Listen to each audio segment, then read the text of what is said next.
We'll guide you through how to create an Asana social media calendar. If you find this helpful, consider subscribing and liking the video. First, go to the Asana website and log into your account. Once you're in, go to the Projects tab on the left sidebar and click on the Create Project button. You'll want to choose the blank project option to start from scratch. Name your project something like Social Media Calendar to keep things organized and make sure it's set to the list view for easy management. Now, you can start adding tasks for each of your social media posts. Click on the Add Task button and name each task with the title of your post or the platform it's intended for.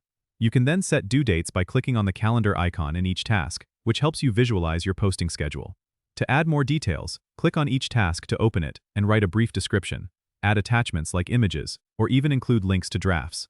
You can assign each task to yourself or team members by using the Assign feature, which ensures everyone knows their responsibilities. If you have a regular posting schedule, consider using the Recurring Task feature to automatically repeat tasks at set intervals, like weekly or monthly, saving you time. You can also use custom fields to tag posts with specific themes or campaigns by going to the Customize button and adding fields like platform or content type.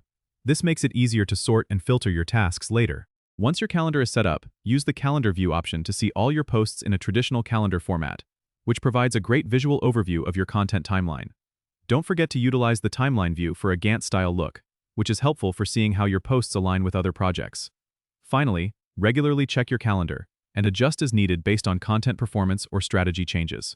Don't forget to subscribe and comment if this helped you out.